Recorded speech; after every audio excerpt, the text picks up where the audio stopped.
The cold sweep of the ultrasound gel across my abdomen made me shiver, but not because of the temperature. I lay on the exam bed inside a small room at a women's clinic in Providence, my eyes fixed on the ceiling as I counted the tiny yellowed spots on the old acoustic panels, as if keeping track of them could hold my mind in place and stop it from slipping away. Dr. Lin guided the ultrasound probe gently across the curve of my belly, her movements slow and deliberate. I was nearly 30 weeks pregnant, and every appointment felt like walking a tightrope stretched between two cliffs, one side relief, the other side a quiet, persistent dread that never truly left me. I tried to keep my breathing even, but my palms were slick with sweat. She smiled, her eyes flicking to the monitor before turning back to me with a softened expression. "Everything looks good, Emily," she whispered. I nodded, feeling as if someone had just pulled me above the surface after I'd held my breath for far too long. But the relief wasn't real. The trembling in my chest hadn't stopped. Not because I feared something was wrong with the baby, but because I knew sooner or later he would find me. And I had no idea whether that would happen tomorrow, next month, or right here in this quiet little room. I had changed my name, moved to a city where no one knew me, cut off everyone from my past, and started again with a new identity, Emily Walker. But no matter how hard I tried, I couldn't erase the memories. And I couldn't erase the woman I used to be or the man I once loved. Nathaniel Blackwood was not a man easily left behind, especially not when his child was growing inside me, little by little, every day. I remembered the first time I met him in the emergency room in New York. I was the night shift nurse, and he walked in with a bullet wound in his shoulder, blood soaking through the white, expensive dress shirt he wore. He barely spoke, but his eyes— I have never forgotten those eyes. Cold as steel, yet holding something that kept me from turning away. It felt as if he saw straight through me the moment we met. And in some wild, reckless part of me, I believed I could touch whatever humanity remained in the monster he had become. When I discovered I was pregnant, I knew I had to leave him. No goodbye, no explanation, just silence and disappearance. Because I wasn't living only for myself anymore. I was living for the small life growing inside me. I couldn't let this child be dragged into the darkness I had glimpsed in the man I loved, and even after leaving him, I still felt his gaze at my back, as if the love between us twisted, wounded, impossible still lived in the air I breathed. Part of me prayed he would never find me, but another part, the part I hated admitting existed, waited for him. Waited for the moment he would appear. Waited for him to ask, "Why didn't you tell me?" And I wouldn't know how to answer, because what words could ever explain the terror of loving someone while running from them? "Your baby is healthy and growing right on track," Dr. Lin said, her voice soft as a breeze. I thanked her, but I didn't dare look at the screen. I was afraid that if I did, I would see something of him. A faint notch in the chin, a subtle arch in the brow. Anything that would make continuing my escape impossible. If you're still listening and this story touches something deep inside you, take a moment to subscribe to our channel, to like and share this video so we can keep bringing you heartfelt stories every day. And if you don't mind, tell me, where are you watching from? Leave a comment below and let us know which corner of the world this story has reached. We treasure every line you share with us. As I stepped out of the clinic, my hands still trembled a little even though the autumn air in Providence wasn't particularly cold. I pulled my gray wool scarf around my neck, my heartbeat still unsettled after hearing the rhythmic thrum of my baby's heartbeat on the screen. That sound, for any mother, is sacred. But for me, it was more than that. It was a reminder that every choice I made from now on was no longer only about me. I walked down the steps, resting one hand gently on my belly, trying not to let my thoughts wander too far. But as always, Memories slipped in without knocking, without asking permission. 6 months earlier, I had still been Emily Jensen, a night shift nurse in a large Manhattan hospital, a woman living a simple, steady life, until everything changed after the night Nathaniel Blackwood walked into the emergency room. The change didn't come all at once, but seeped in like a drug, slow, sweet, dangerous. I loved him. I know how foolish that sounds, especially when the man I loved was someone the entire city whispered about. The shadow behind massive business deals and people who vanished without a trace. But love doesn't reason. It arrives quickly, fiercely, and by the time I realized it, I had already stepped past the point of no return. Nathaniel showed me a world I had never known, dinners in places with no names on maps, whispered promises of a life without fear, eyes that felt like hypnosis, and the soft brush of his hand against my shoulder enough to make me forget reality. I trusted him, until one night. I woke at 2 a.m. to find him on the balcony, phone against his ear, speaking in a low, gravelly tone. I didn't hear the whole conversation, only a few words, but they were enough to shatter every piece of me. The delivery must arrive before dawn. If he turns, handle him like the one in Brooklyn. That sentence looped through my mind like a broken tape. And then came the truth, even more terrifying than that. I was carrying his child. I left that very day. I took nothing but a small bag, my medical files, and a sonogram printout I hadn't even had time to place in my journal. I cut every tie, asking an old friend in the legal field to help me change my name. From Emily Jensen, I became Emily Walker, a name quiet enough to attract no attention, familiar enough to avoid suspicion. I chose Providence because it was small, calm, and people said heartbreak sometimes softens in places where no one knows who you are. I rented a 2-bedroom apartment on the 3rd floor of an old building. I took a part-time administrative job in a dental office where no one asked too many questions. In the evenings, I read to my baby even though it couldn't hear yet, cooked simple meals, and learned how to be a mother alone. Every day was a test of endurance. I taught myself not to stare at windows too long, not to jump when someone knocked, not to freeze at the accidental mention of the name Blackwood. I didn't know whether Nathaniel was looking for me. Part of me hoped he wasn't. Another part was certain that if he knew, he would never stop until he found me. He wasn't a man who let go easily, and that was exactly why I had to leave before he could make me stay. Because once he found me, every reason would crumble to dust. He had a way of making people believe they were the center of his universe, only to pull them into the orbit he created. But now, I was no longer a small satellite circling him.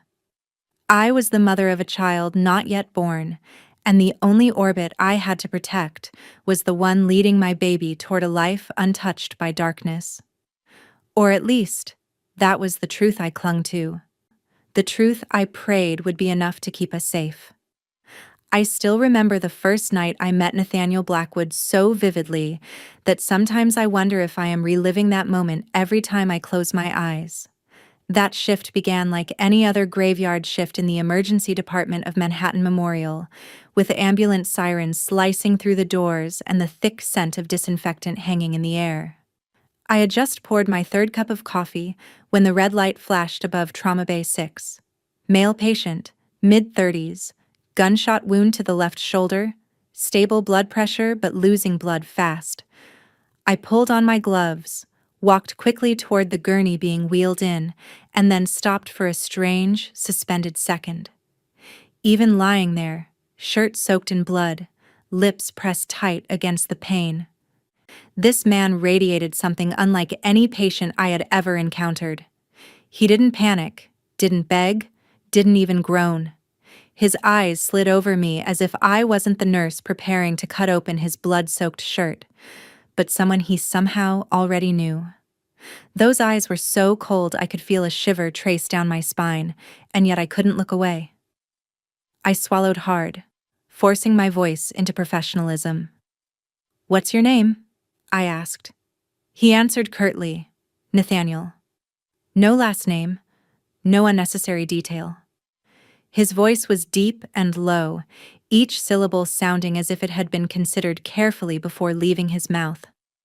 I cut the fabric around the wound, cleaned the blood, checked the depth.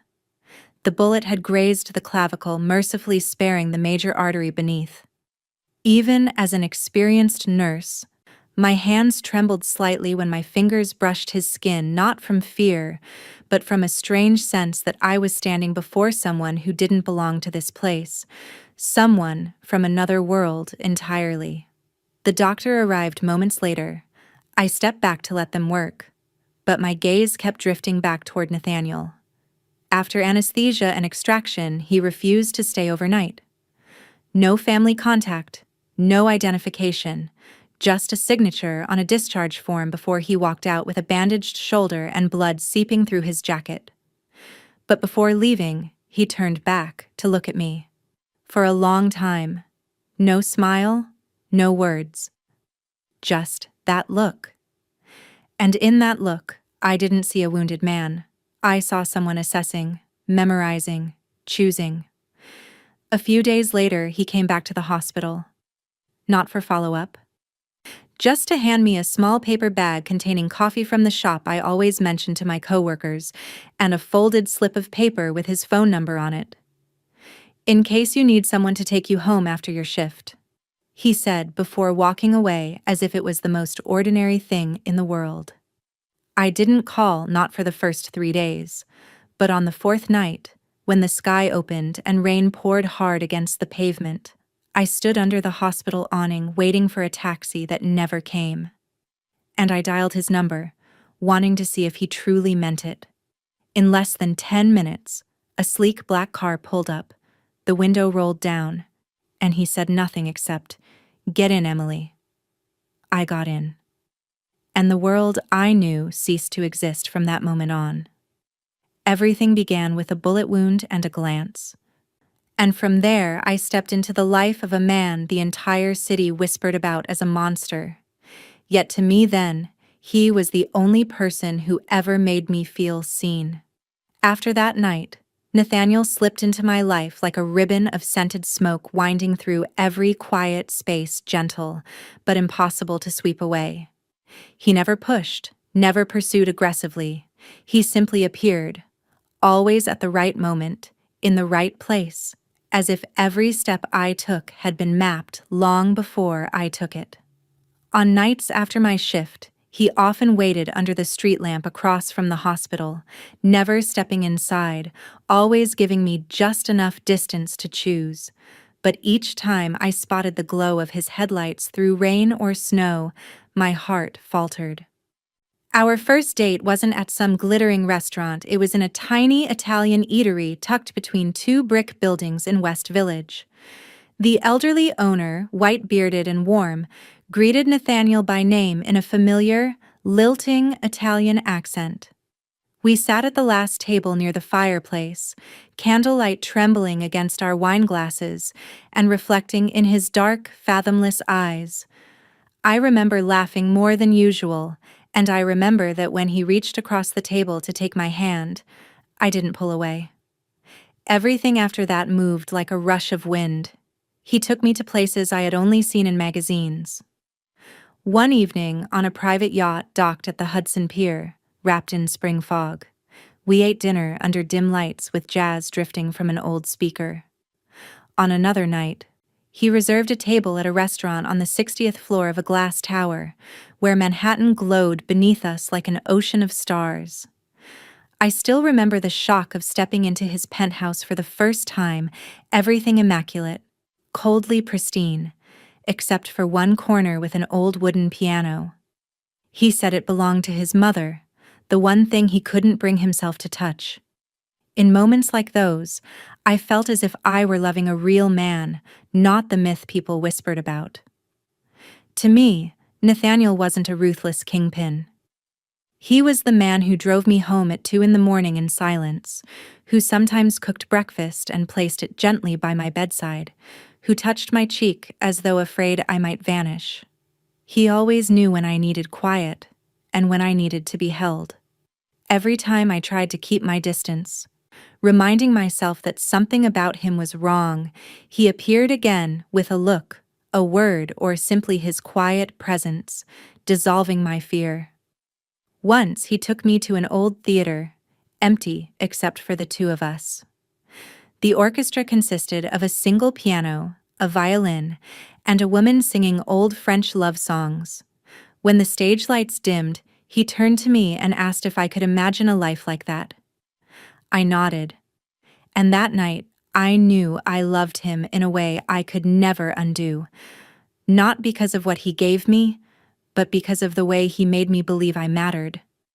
By the time I realized I was living inside a velvet cage, it was already too late. The walls had no chains, but I could no longer walk out. Or maybe I no longer wanted to. And that, more than anything, was what terrified me most. That night, it rained. Not the heavy, furious kind of rain Manhattan was known for, but a thin, mist-like drizzle, persistent and haunting, seeping into fabric, slipping through door frames, clinging to the skin like breath. I woke around 3 in the morning to a sound so faint it shouldn't have woken me at all.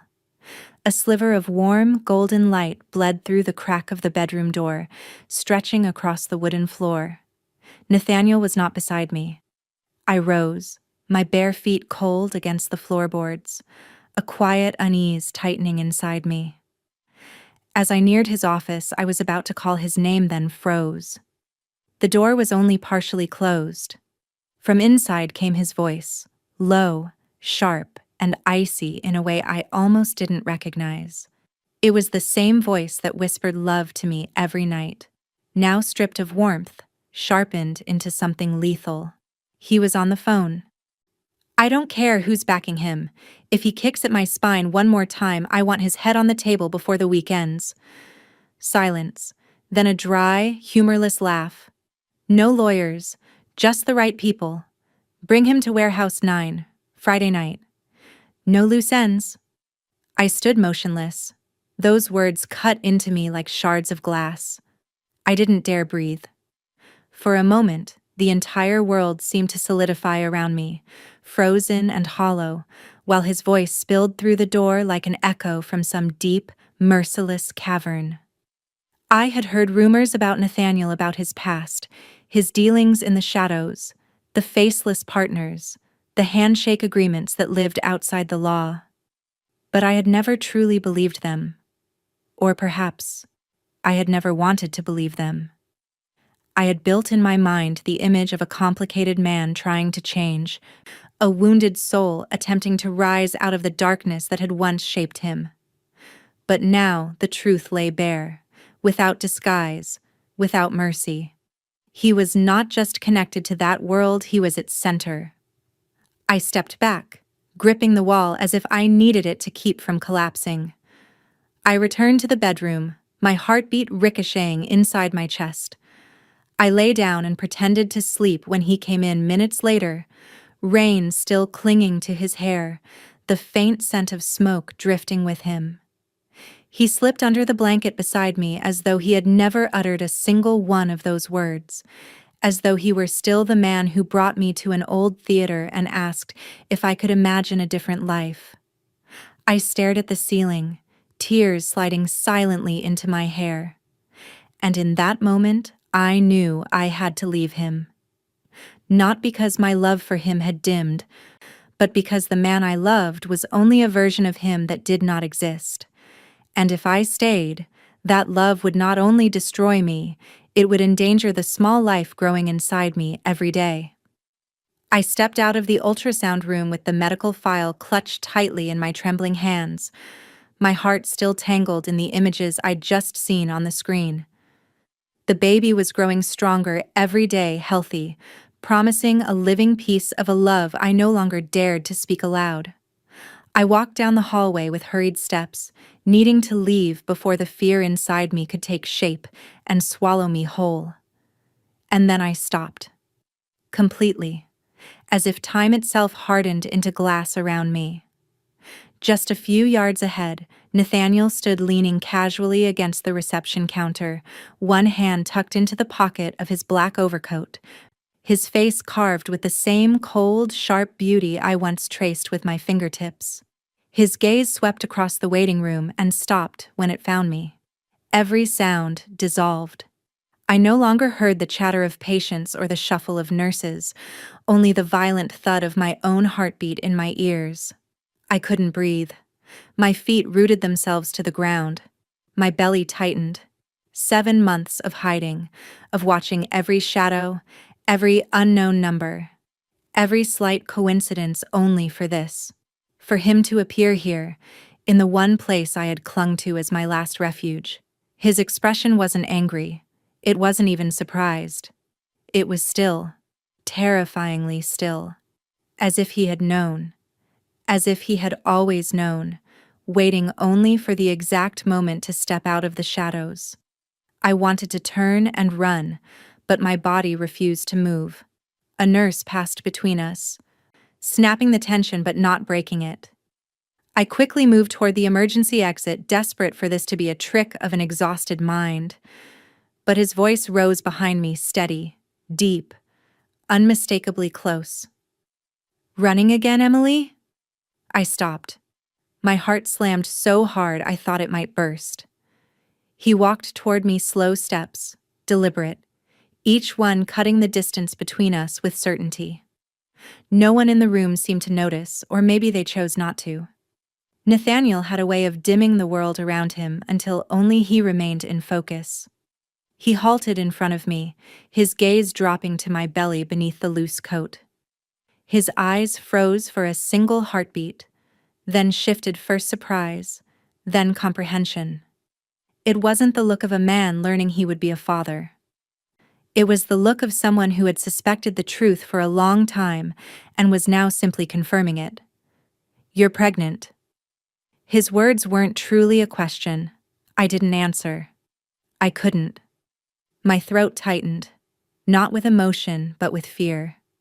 The fear of being dragged back into the world I escaped. The fear that he could reclaim everything with a single decision, a single touch. "Why didn't you tell me?" The question came slowly but struck with the force of a blade. I clenched the file in my shaking hands. "Because I didn't know what you would do, and I won't let my child grow up in fear." He said nothing for a long moment, his eyes locked on mine. My words didn't anger him. They deepened something inside him, pulling his thoughts inward. Then he nodded slightly, as if weighing a choice only he could understand. "Where did you go after the last time we saw each other?" I stepped back, meeting his gaze head-on. "It doesn't matter anymore, Nathaniel. What matters is that you know now. And I know too. We are not the people we were." He studied me for a few seconds, then said softly, "We need to talk, but not here." I didn't respond. I stepped back again and turned away, my pulse still wild and frantic. I knew that moment had been waiting for me from the very beginning. And I knew there would be no more running after this. I almost ran toward the reception desk, my palms slick with sweat, my heartbeat thundering so loudly that each step sounded like a drum pounding inside my ears. Every instinct in me screamed to get out of that building as fast as possible, to put as much distance as I could between myself and Nathaniel. But as I approached the counter, the receptionist, a young blonde woman whose familiar smile had greeted me at every appointment, looked up at me. Then her eyes shifted to the man approaching behind me. The small lobby suddenly felt suffocating. I could feel heat rising across my back, the unmistakable pressure of his presence filling the room. Nathaniel stood behind me in silence, yet the weight he carried thickened the air. The receptionist gave a wavering smile, her voice trembling slightly. "Hello? Can I help you?" I meant to speak, to stop him, but it was already too late. He pulled out his wallet and placed a simple black business card on the counter. No logo. Just a name and a phone number pressed into the surface in muted silver ink. "I'm looking for someone, a woman named Emily Walker." She had an appointment here this morning. The receptionist looked at me, then back at him, clearly torn. I could see her lips parting to refuse, when Nathaniel leaned forward not toward her, but toward me, and his eyes never left mine. He didn't need her to confirm anything. I was standing right there, and he already knew the truth. When she remained silent, he finally turned to me, his voice dropping low. "You changed your name." I bit my lip, gripping the medical file so tightly it nearly bent under my fingers. He looked me over, slowly, carefully, his gaze stopping where my coat could no longer hide the curve of my belly. A clear, unmistakable swell beneath the fabric. His expression barely shifted, but something in his eyes did. Something deep and quiet, like an undercurrent breaking the surface. It wasn't surprise. It was recognition, hurt, and a question he didn't have to speak aloud. I breathed deeply, trying to hold my voice steady, though I heard it crack when I finally whispered, "I wasn't going to tell you." He stepped closer, just half an arm's length between us. His voice dropped to a near whisper. "Why?" I swallowed hard, my heart battering against my ribs. "Because I was afraid." "Afraid of what?" he asked, this time more clearly, yet still holding himself back. I looked into the eyes that once made me trust everything and now forced me to fight to stand my ground. "Afraid that if you knew, you wouldn't let me go. Afraid my child would grow up in a world where everything is decided by violence and power. Afraid I would believe you again." Nathaniel went still. For the first time since I had known him, he seemed at a loss for words. The sentences that always flowed from him like polished weapons now caught somewhere deeper, unable to surface. He stepped back half a pace, slid his hands into his coat pockets, his gaze dropping to the floor. "How long?" "Almost 7 months. And you planned to never let me know."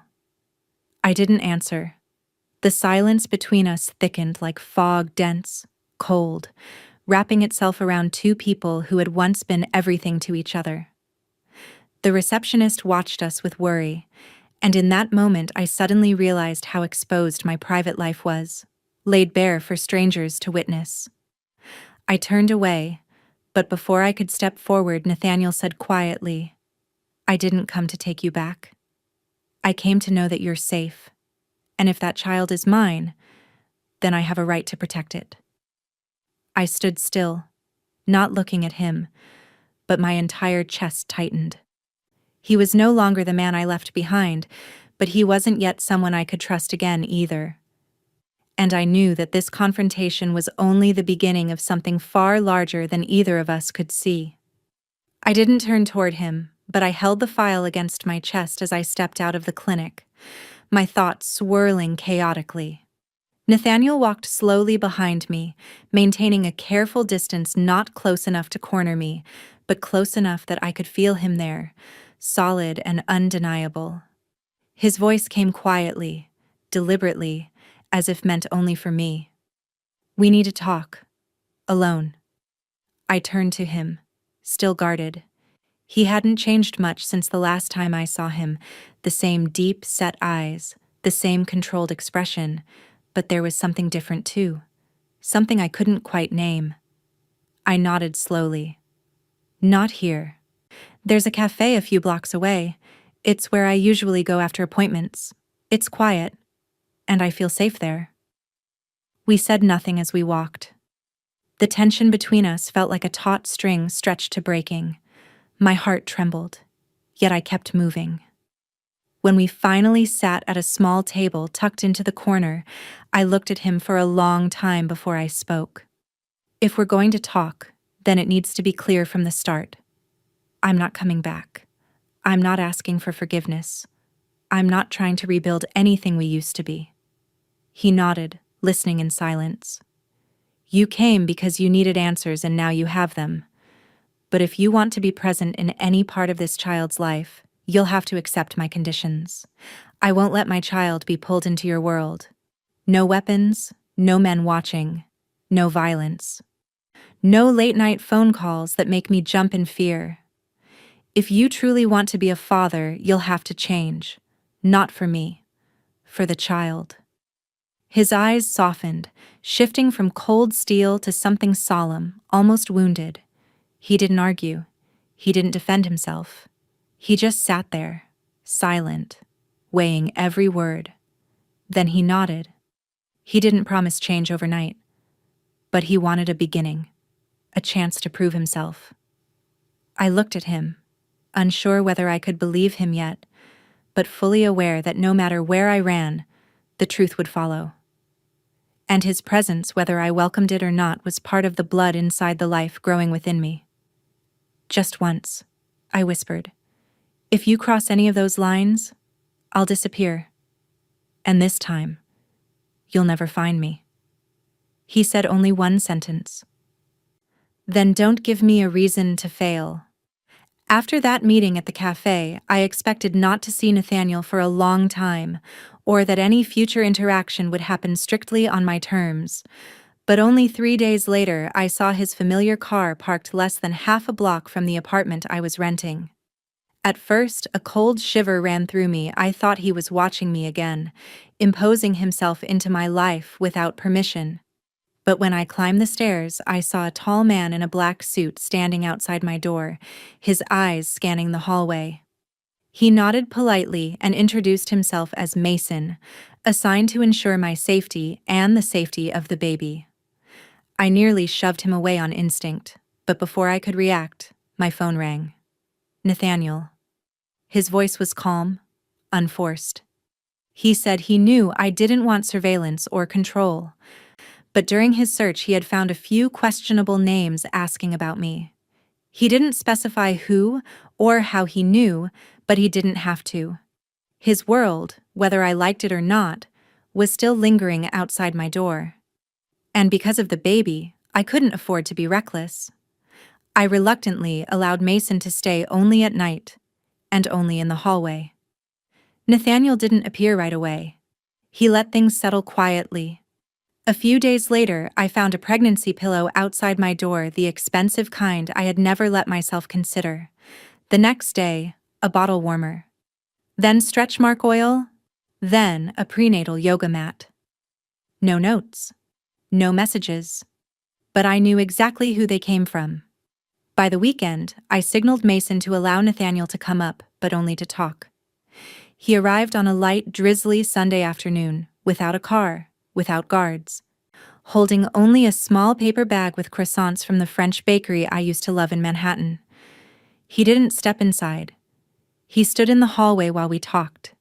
We didn't revisit the past. Instead, we talked about how I was sleeping, how often the baby kicked, whether I could still lie on my back without losing breath, and whether the doctor had said anything new. His voice was calm, unhurried, without pretense. Just a man trying to learn how to walk beside a world he had wounded. These quiet meetings began to happen regularly. Some days he simply walked with me through the small neighborhood park. Some days he accompanied me to a prenatal checkup and left before I could thank him.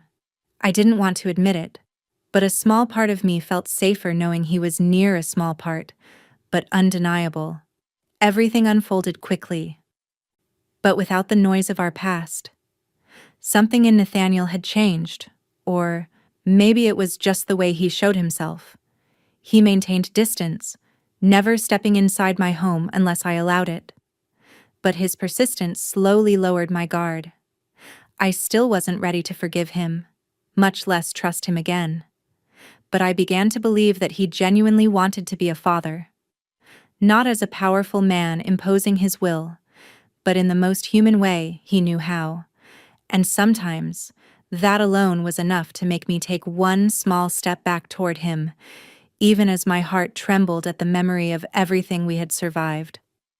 When the 8th month began, I realized Nathaniel's presence no longer tightened my shoulders the way it once had. He was no longer the silent shadow watching from a distance, no longer the man who kept me awake at night with fear clawing at my ribs.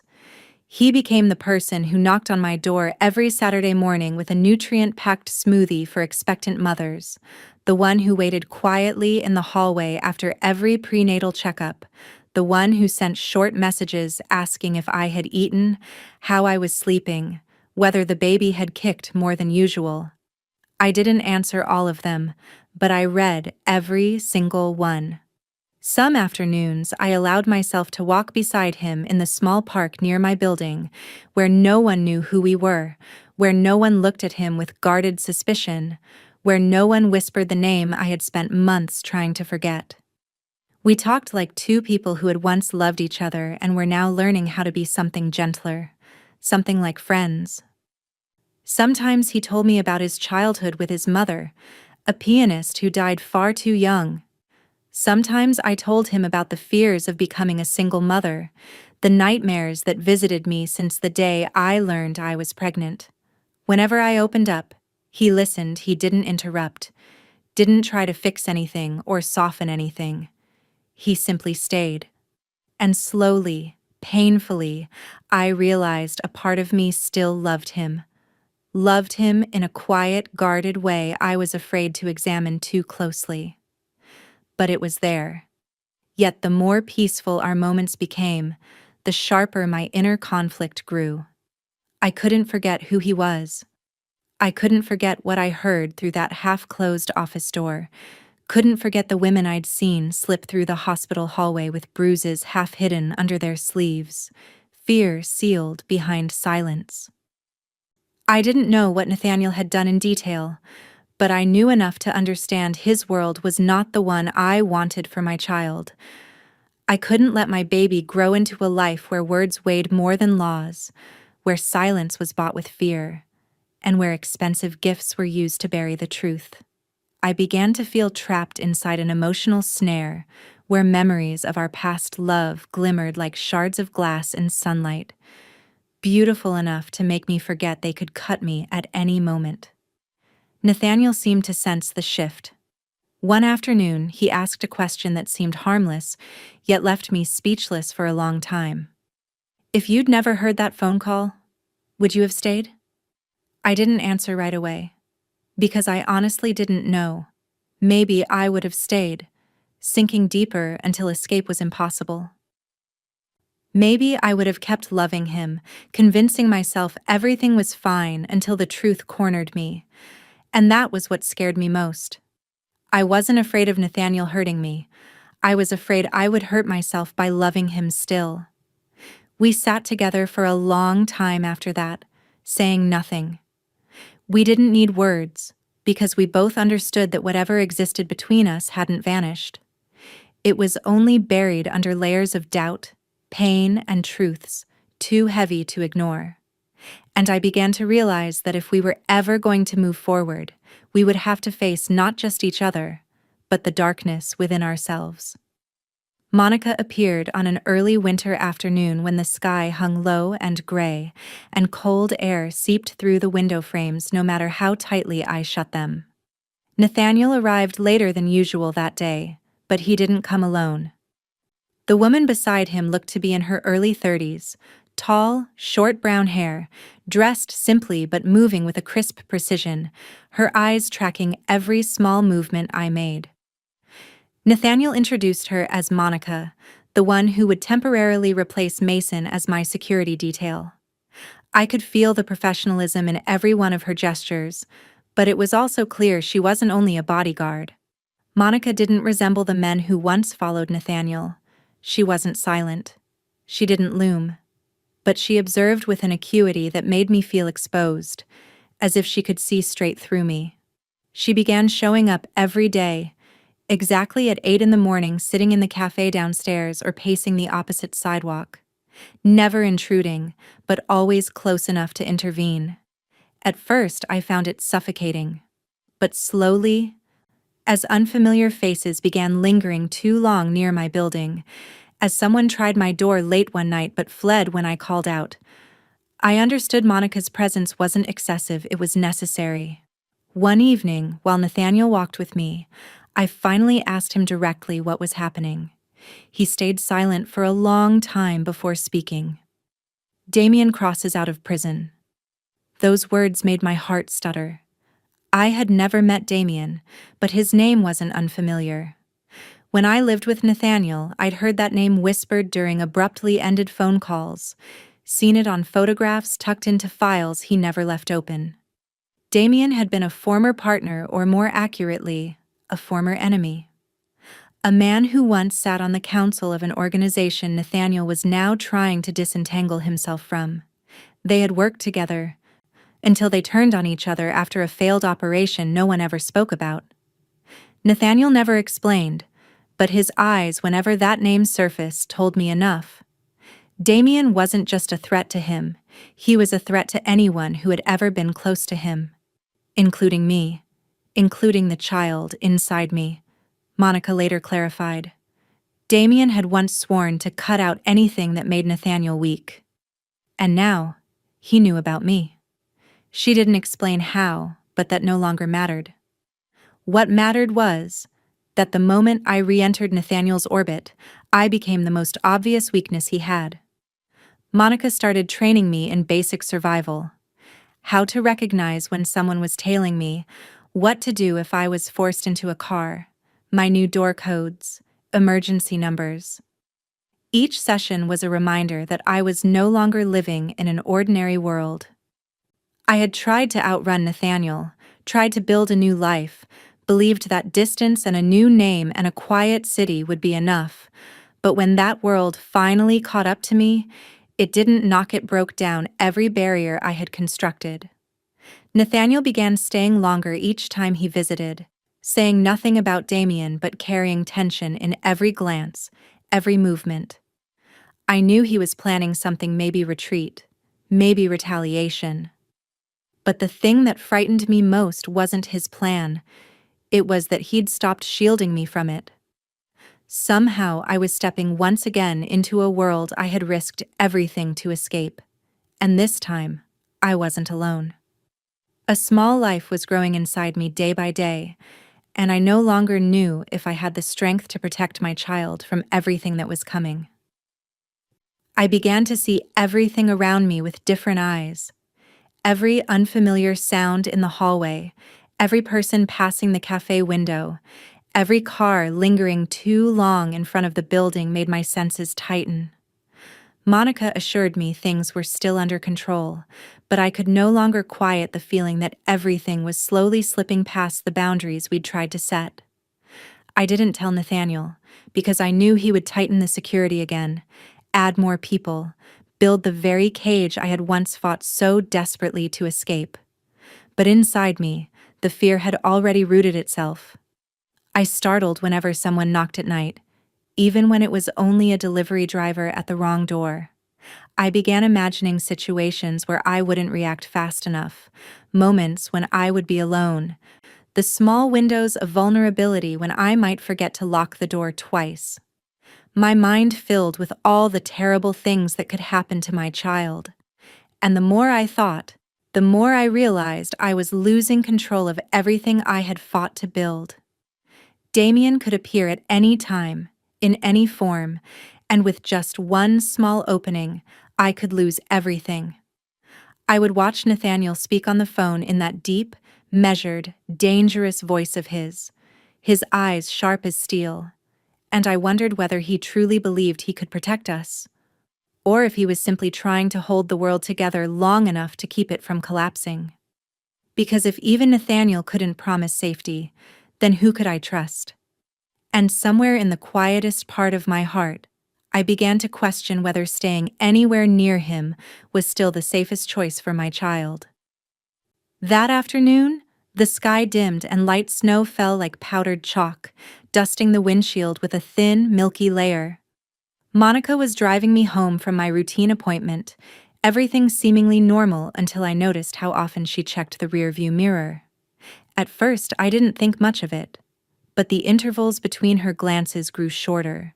Her alert eyes and the heavy silence filling the car made the back of my neck prickle. When I asked what was wrong, she didn't answer at once, only told me to tighten my seatbelt. In that moment, my heartbeat seemed to falter. Monica said a car had been following us since we left the clinic's parking lot. Not close enough to alarm anyone, but not distant enough to disappear either. She didn't know who was driving it, but her instincts honed by years in the field told her it wasn't coincidence. I turned and looked back. A gray car, dark-tinted windows, no front plate. On any normal day, maybe I would have brushed it off. But now, with Damien Cross's name hanging over us like a suspended blade, every sign felt like an alarm. Monica didn't take long to confirm her suspicion. She turned sharply down a narrow side street, weaving through unfamiliar back roads, taking so many sudden turns I lost track of where we were. After nearly 10 minutes of switching directions, she finally pulled into a cluster of old brick row houses tucked deep inside a quiet, forgotten neighborhood. She turned toward me, her expression steady but severe. This was the safe house, one of the emergency apartments prepared for situations exactly like this.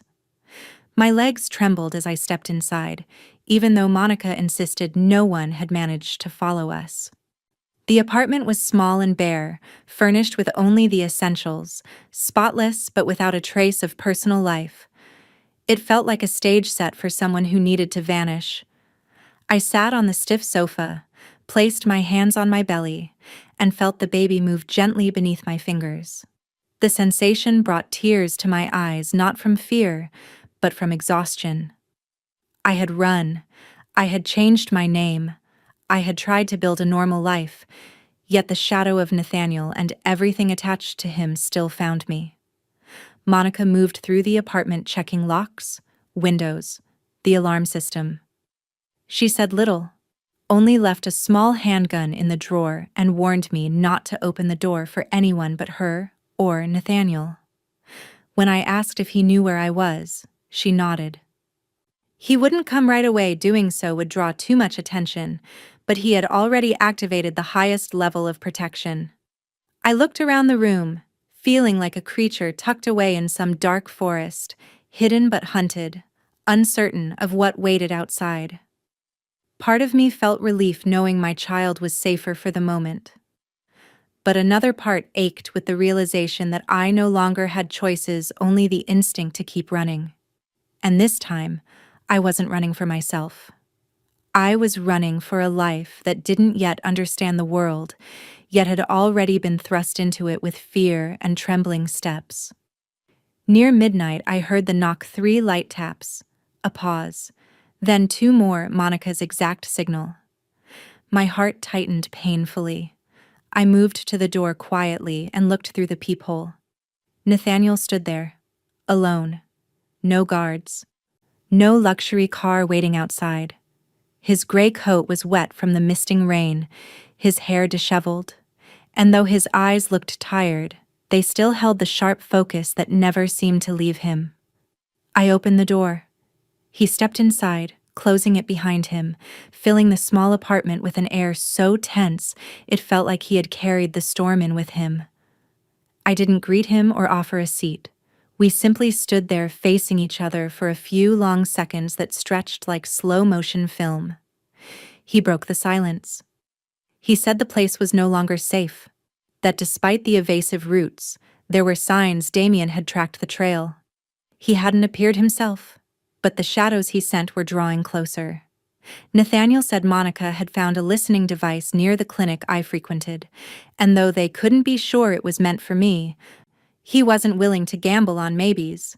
Then he told me he wanted to take me to Boston to one of his private houses on the outskirts, guarded by an independent security system, far from the city center, with no direct ties to his former organization. I shook my head immediately. No, I didn't want to return to that city, to that life, to the place where I had once believed I was safe, only to flee in the dark with a shattered heart and a child still forming inside me. Nathaniel didn't argue. He didn't beg, didn't command. He simply looked at me with the stillness of a winter lake. Then he said one sentence that silenced everything. "If you stay here and something happens, I will never forgive myself." I turned away, biting my lip hard enough to taste blood. I didn't want to give him control again. I didn't want to return to a place soaked in memories both beautiful and devastating, but I couldn't deny what pulsed beneath my resistance fear. Every night I slept with a hand over my belly, as if that touch alone could shield my child from whatever hunted us. I asked him if he was certain the house was safe. He nodded. It had been his mother's home when she was young, now completely renovated. No one from his old life knew about it. No documents, no digital trail. Only the few he trusted most were aware it existed, and Monica would accompany us. I looked at him a long time before exhaling, as though surrendering not to him, but to a truth I could no longer escape. With him, at least my child might live. I nodded, slowly, reluctantly, but honestly. Nathaniel didn't say another word. He stepped closer, lifted a hand as if to touch my shoulder, but stopped halfway. His eyes spoke more than anything he could have said, not victory, but gratitude. The next morning, when the car pulled away from the narrow alley where the safe house hid among gray buildings, I watched through the rearview mirror as the last remnants of my old life disappeared into the fog. I knew that once I returned to Boston, nothing would be the same. And this time, every choice I made would not be for myself, but for the small, fragile life growing stronger inside me every day. The drive took nearly 2 hours through winding back roads to ensure we weren't followed from the temporary safe house to the western outskirts of Boston. It unfolded in near total silence. Monica sat in the front seat, her eyes fixed on the ribbon of road ahead, while I sat in the back, one hand resting lightly on my belly and the other pressed against the cold window as the landscape drifted past like a film I wasn't truly watching. Nathaniel sat beside me, close enough that I could hear the steady rhythm of his breathing, yet still holding himself at a distance, as if afraid that any small gesture of familiarity might cause me to withdraw entirely. I couldn't identify the exact feeling churning inside me. It was heavy and conflicted, two opposing currents twisting around each other. I felt grateful that he had arranged a place of safety. Grateful that what he was doing now was no longer just a collection of vague promises but tangible action. And yet, somewhere beneath that gratitude, an old ember of anger still smoldered, the kind that had been burning ever since the night I discovered the truth about the man he really was. I had once dreamed of a family with him, once imagined mornings where the three of us ate breakfast in a sunlit kitchen, the sound of a child's laughter echoing through a home washed in warm light. But now, even as we shared a car heading toward what might pass for a safer future, I understood with painful clarity that the memories we once carried no longer fit together like before. Nathaniel didn't speak for most of the drive. Only once, when the car stopped for gas, he turned to ask if I was hungry, if I wanted anything. I shook my head. It was a simple gesture, yet one loaded with everything I could not voice. I wasn't hungry, but I wasn't at ease either. I didn't want food, but I didn't want a silent war. I simply wasn't ready. When the car finally turned onto the stone-paved road leading to the house, I saw a 2-story home with gray-white siding, a broad porch, and a line of bare trees that told me it had weathered many harsh winters. Nothing extravagant, no guards visible, no ostentatious security systems, just a quietness so profound it almost felt disorienting. Monica carried the luggage inside first, leaving me and Nathaniel standing beneath the glow spilling through the glass panes of the front door. He opened it but didn't step in. Instead, he turned to me and said in a low, rough voice that if I needed space, he would stay in the guest room at the back of the house, completely separate. He would not interfere unless I called for him. I didn't speak. I only nodded. Not because forgiveness had arrived, but because I was learning how to survive beside the man I had once loved, and, perhaps in some buried part of me, still did. We walked inside together, two strangers carrying a shared history and a child nearing arrival in this world. I knew the coming days wouldn't be easy. But for tonight, at least I would sleep in a room with a solid lock and feel my baby breathing in a space that was, however briefly, still. One evening, while I sat in the living room quietly folding the tiny newborn clothes Monica had helped me buy, Nathaniel came in, his eyes shadowed, his face drawn tight with the weight of a phone call that had lasted too long. He sat across from me, silent for a moment, then told me plainly that Damien was preparing something. Not an impulsive strike, but a deliberate sequence of moves, subtle, calculated, aimed directly at the weakest point in Nathaniel's defenses. Me.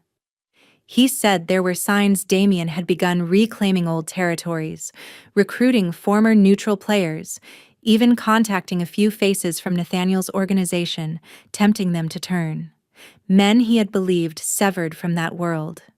When I asked what he intended to do, Nathaniel looked at me for a long time before telling me he was in the process of making every part of his empire legitimate. The restaurants, the real estate, the transport company, everything was being transferred into clean, transparent corporations under the oversight of an independent legal team. He had begun, months ago, right after learning I was pregnant, but it wasn't something that could be done overnight. Some chains were too tangled to unwind quickly, and there were people who had no intention of letting him walk away. I listened, half believing, half doubting, but unable to deny that something in him truly had shifted. Perhaps, for the first time, he was thinking about a future not stained with blood and vengeance, but that also placed a target on his back. Damien would never stay silent while Nathaniel attempted to leave the world they once built together. I rested a hand on my belly, felt the baby turn gently in sleep, and wondered where this looming war between two men would leave me and the child, who hadn't yet opened his eyes. Because sometimes, what begins in love ends in a fight for survival. That morning brought one of the rare shafts of sunlight after days of gray, damp cold. I stepped into the backyard to breathe the crisp air, Monica positioned a short distance away. Her earpiece tucked discreetly against her hair, her gaze sweeping the perimeter with habitual precision.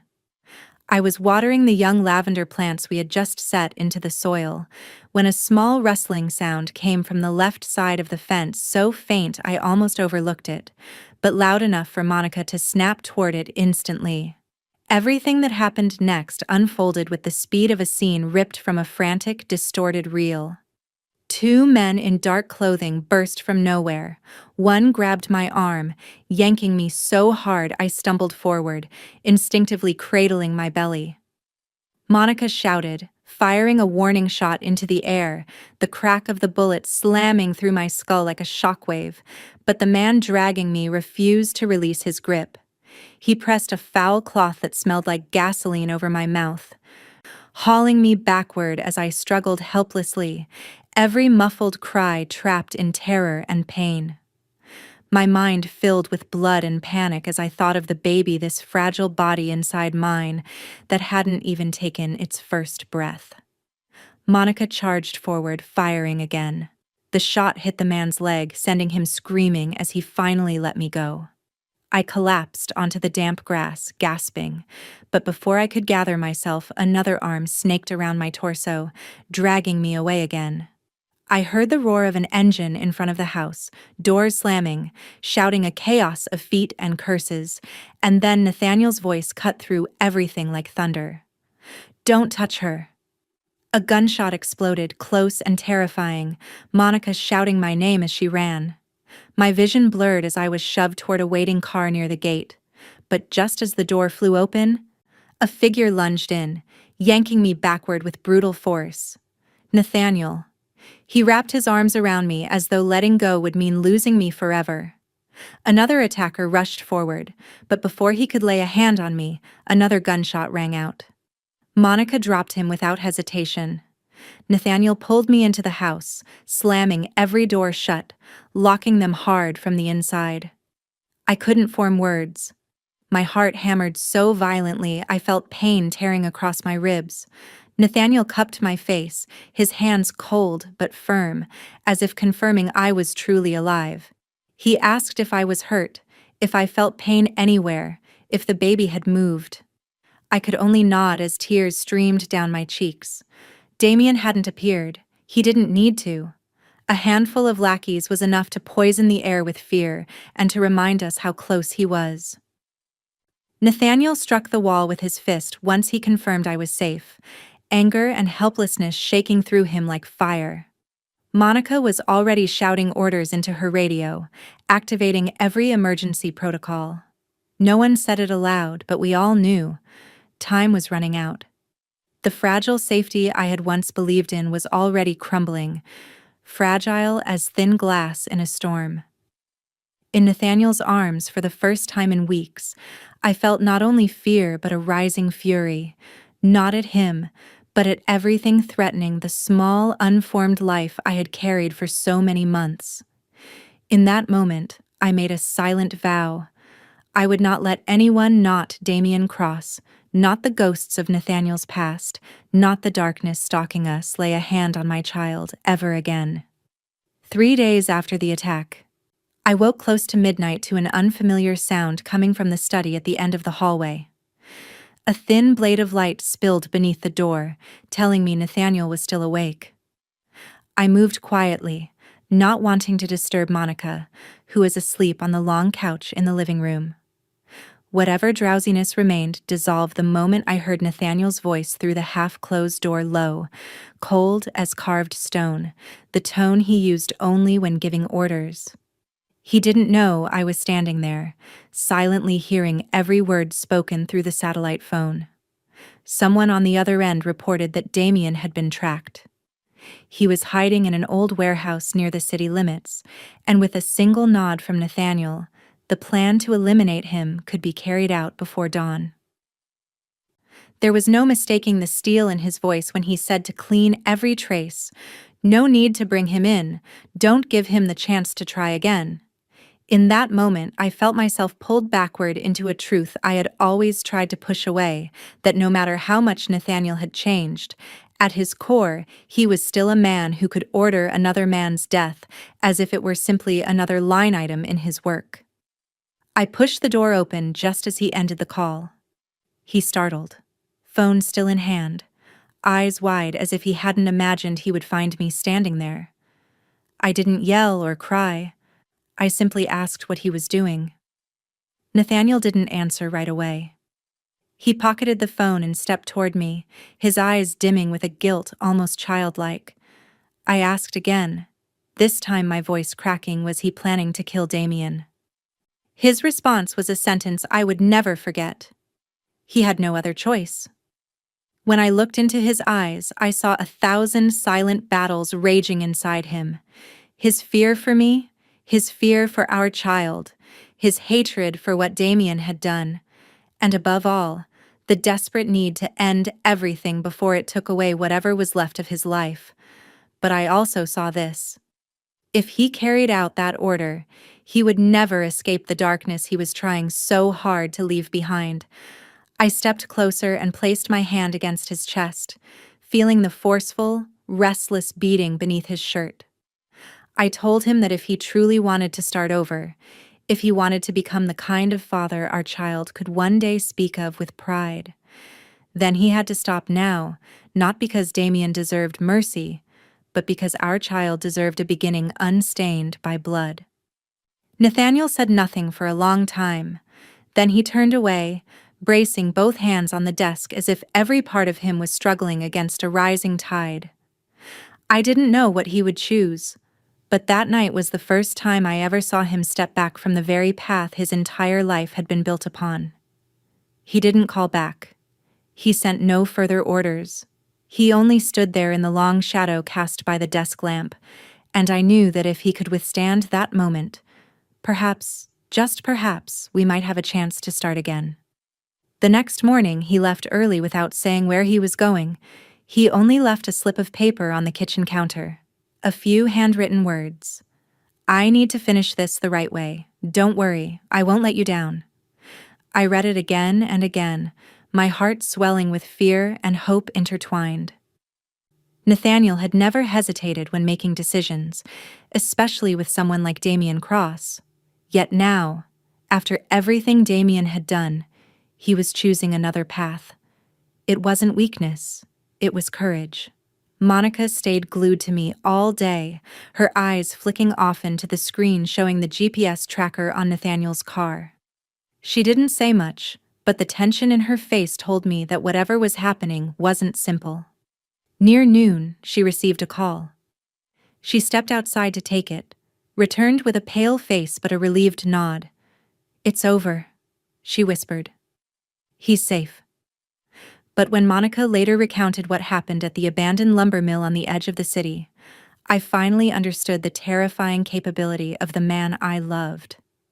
Nathaniel had gone alone, unarmed, no vest.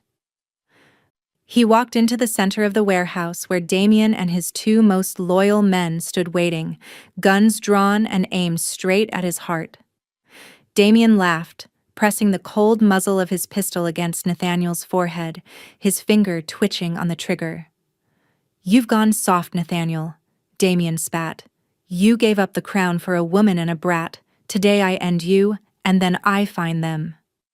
In that moment, hanging between life and death, Nathaniel didn't blink. He simply stared into Damien's eyes with a calmness that was more terrifying than rage. "Check your phone, Damien," he said, his voice low and steady.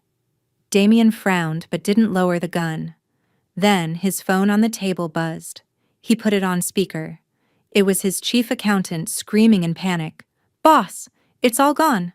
The offshore accounts, the assets, everything is frozen. The Financial Intelligence Unit just flagged us. And the police. They are raiding warehouses 4 and 9. Someone sent your entire ledger to the FBI." The phone slipped from Damien's hand, shattering on the concrete. Nathaniel stepped forward, pressing his chest against the gun barrel, forcing Damien back. "While you were busy stalking my wife, I bought your loyalty. I didn't come here to kill you, Damien. Death is too easy. I came to make you destitute, hunted, and homeless." Nathaniel leaned in, whispering the final verdict. "Sirens will be here in 3 minutes. You can pull that trigger and die with me, or run now and live like a rat for the rest of your life. Choose." Damien lowered the gun, his arrogance crumbling into pure terror. He looked at Nathaniel, then at the door, and finally turned and ran, disappearing into the woods like a beaten dog. When Nathaniel returned late that afternoon, he walked into the kitchen with dust on his coat. He didn't say a word, just took a single unspent bullet from his pocket, the one Damien had chambered, and dropped it into the trash. "He won't come back," he said quietly. I rushed to him, burying my face in his chest, sobbing. He hadn't chosen violence. He had chosen intelligence to dismantle the monster, protecting us without staining his hands with blood again.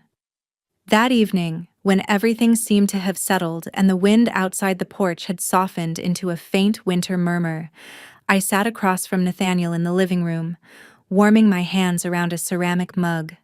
He sat quietly, the hardness in his eyes softened after days of strain, but I knew there was one more truth that needed to be spoken. I told him that I saw the change in him, that I felt his effort, and I knew none of it came easily. But I could not live suspended between trust and fear. I could not bring our child into a world where uncertainty hovered over every breath. I told him I needed a commitment not in words, but in one final act. I gave him 2 weeks. 2 weeks to finish everything, sever the past completely, legalize whatever remained entangled, and prove that he had stepped fully out of the shadows. If, after 2 weeks, nothing was clear, I would leave not as punishment, but to protect our child. No anger, no blame, just the choice a mother makes for the life she is about to bring into the world. Nathaniel didn't protest. He only nodded, his eyes sadder than I had ever seen them. But in that sadness there was no despair. There was resolve. In that single nod, I saw a man standing at the final threshold between who he had been and who he hoped to become. And I knew that if he truly meant to keep us, those 2 weeks would mean everything. That night, a gentle rain began to fall, each drop tapping softly against the porch roof like the ticking of a clock, counting down to something inevitable. I could not sleep. My body felt heavy, and the contractions started as a faint tightening low in my belly, at first light as if someone were drawing a thin line beneath my skin, then growing sharper, deeper, and more insistent with every passing hour. Nathaniel lay beside me, one hand bracing my back, the other wrapped around my fingers as though letting go for even a moment would allow everything to slip out of control. He said very little, only watched me with a mixture of worry and resolve, and I knew he was counting my breaths, counting the minutes, standing guard at the threshold between life and the quiet miracle waiting to arrive. When my water broke, Monica was already prepared. She brought us to the nearest hospital without a single question. Everything unfolded in a blur of pain and muffled machine sounds. I remember the ceiling lights, harsh and blinding, the clipped commands of the doctor, and Nathaniel's hand gripping mine, never loosening even as sweat poured down his face. I screamed when the pain crested, feeling as if my whole body was splintering into pieces, but through the chaos I still heard his whisper at my ear, each word trembling yet steady as a stone in a storm. "You're doing so well. I'm right here. I'm not going anywhere." And then, in that suspended moment between agony and breathlessness, I heard our child cry. The first cry thin but piercing, as if tearing through all the darkness I had walked through for so many months. A nurse brought the baby close. A tiny, warm being, red and trembling, her eyes fluttering open as though she were trying to understand the world for the first time. Nathaniel sat beside me, silent, touching her cheek with the lightest brush of his fingers, before looking at me with eyes I had never seen on him before.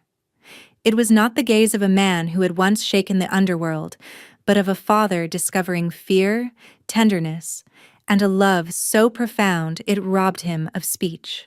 We named her Grace, a simple name, delicate as a breath, carrying everything we had lost, found, and fought to protect, with whatever parts of ourselves remained. The days that followed drifted by slowly, as if time itself paused to let us absorb every new moment. Nathaniel never left the hospital. He changed diapers, rocked her to sleep, learned to cradle her properly, sometimes awkwardly enough to make us laugh. But his eyes never drifted from Grace, not even for a heartbeat. I watched him, watched the child born from a love once shrouded in darkness, and for the first time in years, I felt peace. Not because life had suddenly become perfect, but because we no longer faced the past alone. We had each other, and we had a reason to move forward stronger, gentler, and for the first time, truly a family. Grace slept softly in Nathaniel's arms, and I leaned against his shoulder, feeling the steady rhythm of his heartbeat like a lullaby of its own. I closed my eyes and whispered that if this was a dream, I hoped never to wake. In that moment, I knew that whatever lay ahead, we had already been given the most precious thing of our lives: a child, a beginning, a love reborn. 3 weeks after Grace entered the world, Nathaniel walked through the door with a stack of thick, bound documents. He placed them on the table, looking at me with a quiet intensity. I picked up the first file and saw the dates stamped on the header. They weren't from 2 weeks ago. The earliest dates went back more than 3 months to the very week he had found me at the clinic. I looked up at him, stunned. You started this back then?" Nathaniel nodded, sitting down across from me. "I didn't wait for your ultimatum, Emily. The morning after I saw you in Providence, I knew I couldn't be the man I was anymore. I started liquidating the illegal assets, severing ties, and moving the clean capital into blind trusts immediately. It takes months to dismantle an empire without getting killed, not weeks. He tapped the papers gently. Your 2-week deadline. That was just enough time for the final audits to clear and the last signatures to dry. He opened the folder to the final page. The transport network has been sold. The clubs are now under independent management with no ties to my name. And the rest? It's all in a trust fund for Grace, untouchable by anyone from my past. He looked me in the eye, his voice low but unwavering. It's done. Truly done. Those 2 words rang like a final bell. Not the end of a chapter, but the end of an entire life he had lived, fought in, drowned in, and once believed he could never escape. I did not ask what it took to reach this point. I did not force him to recount the tense meetings, the quiet negotiations, the final handshakes with people he had once trusted and now needed to walk away from. I only held his hand and looked into his eyes and saw a man who had pulled himself out of the shadows with his own strength. No more blood, no more orders, only responsibility and love. Grace stirred in her crib, her small lips puckering as if dreaming something sweet, and Nathaniel rose, walked to her, and kissed her forehead. He told her that from this day forward, everything was different, that she would grow up in a home without secrets, without midnight calls, without men hiding guns in their coats or phone rings that made her mother's heart freeze. From today on, she would know him only as an ordinary man who worked, came home, held her close, and loved her mother with all he had. I turned away, eyes stinging, because sometimes happiness arrives not in grand gestures, but in papers stamped and signed, in 2 simple words that cost a lifetime to speak. It's done. And for the first time since stepping into Nathaniel's world, I believed it. There was no one left standing behind him, no reason left to run, only the 3 of us, and a future opening gently before us, full of hope. One late afternoon in early spring, in the small garden behind our house on the outskirts of Boston, sunlight filtered through the swaying branches and stretched across the soft grass like a warm blanket of peace. Nathaniel was holding Grace in his arms, lifting her up and lowering her gently, while she giggled every time she rose toward the light. I sat nearby with a warm cup of tea, my heart settling in a quiet calm, as if all the storms of our past had finally drifted far, far away. What once was darkness now lived only as memory, still capable of stinging in sleep sometimes, but never strong enough to pull us back toward the abyss. Family was something neither of us truly understood until Grace arrived. She was not only a tiny, beautiful life, but a symbol of forgiveness, hope, and rebirth. Looking at Nathaniel now, no one would recognize the man who once lived in a world of power and danger. He chose love over vengeance, creation over destruction, and fatherhood over the crown of an empire. Our story is not perfect. It holds pain, loss, difficult choices, and moments when moving forward felt impossible. Yet those very moments are what make the journey precious. They remind us that no matter who you once were or what you have done, there is always a second chance if your desire to change is sincere. And that love, when it is deep and honest, can lead us through even the darkest corners of the human heart. What about you? After hearing this story, what resonates with you the most? Have you ever stood at the threshold between forgiveness and anger? Do you believe a person can truly change for love and family? We would be honored to hear your thoughts and feelings in the comments below. Every heartfelt reflection you share is a gift to us, and who knows, you may become the inspiration for the next story we tell. If this story touched you, do not forget to subscribe to our channel, hit like, and share it to help spread more meaningful messages to the community. Each day, we bring you emotional, honest, and life-affirming videos told with all our heart. We will see you in the next video, where more untold stories are waiting to unfold. Wishing you good health, joyful days, a peaceful mind, and a steady heart. Goodbye, and see you again soon.